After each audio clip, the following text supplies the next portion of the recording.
It's 4:58 on the 7th of July, 1944, on the western coast of Saipan, and Captain Ben Salomon is doing surgery by a lantern light in a canvas tent, hands slick with blood and iodine, while the first wounded men stumble in, carried on ponchos and door panels, because out in the brush line, the island's last organized Japanese force is forming into a single human wave.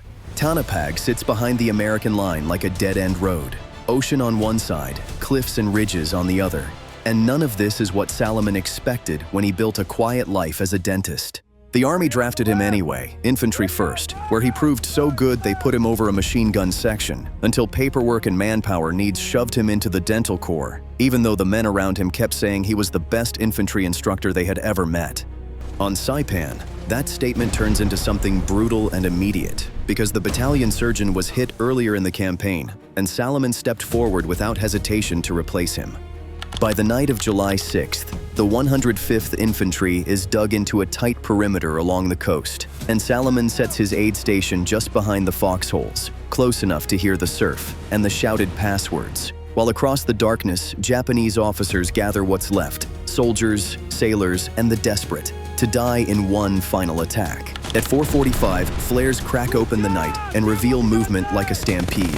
And by 5 o'clock, the banzai charge hits the line with a sound that isn't gunfire, it's screaming. Within minutes, his tent is overwhelmed with wounded. More than 30 men jammed shoulder to shoulder when a Japanese soldier forces his way inside and bayonets a patient on a stretcher. And Salomon drops into a squat and shoots him dead. 2 more appear at the entrance. Salomon clubs them with the rifle stock and fires again. And then hands and helmets start crawling under the tent walls, and the fight turns into inches, kicking a knife away, shooting one attacker, bayoneting another, headbutting a fourth long enough for a wounded American to put a round through him. Salomon looks outside and understands the truth. The perimeter is being cut into pockets, so he orders the wounded to move toward the regimental aid station, and medics start dragging stretchers through smoke and sand, while Salomon stays behind and runs toward the gunfire instead of away from it.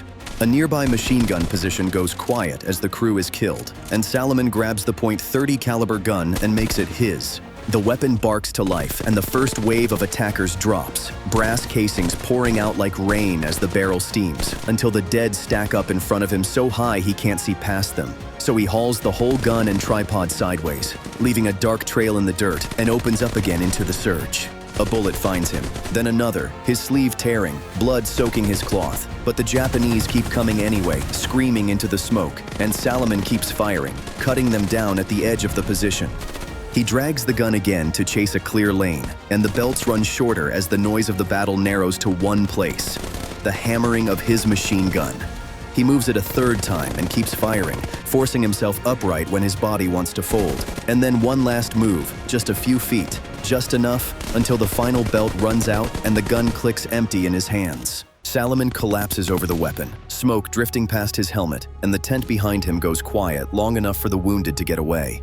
Hours later, American troops claw their way back into the position, and a historian's team walks through piles of dead until they spot a man bent over a heavy machine gun when a general cuts the Red Cross brassard from the arm and counts 98 enemy bodies piled in front of the gun.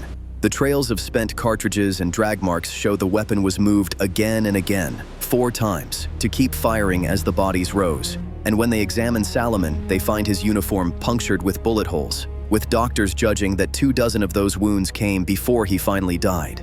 The stand did exactly what he intended. It bought precious minutes that meant saving hundreds of lives. Witness statements go into a Medal of Honor packet, but the Army returns it because he wore the Red Cross brassard and fought with a crew-served weapon. And the file begins a long, slow journey through decades of stalled recommendations and lost paperwork. Saipan is declared secure days later, but the war doesn't pause to remember a dentist in a torn tent until 2002, 58 years after his death. When the Medal of Honor is finally approved and presented, Ben Salomon becomes a symbol of something the battlefield keeps proving. Titles don't matter when the line breaks. The story ends where it began, in a small canvas aid station with the ocean breathing behind it, and one man choosing to stay so others could live. That was Captain Ben Salomon, a dentist who became a last line of defense and bought minutes that meant lives. If you want more true war stories told through cinematic 3D reconstructions, like, subscribe, and hit the bell so you never miss an upload.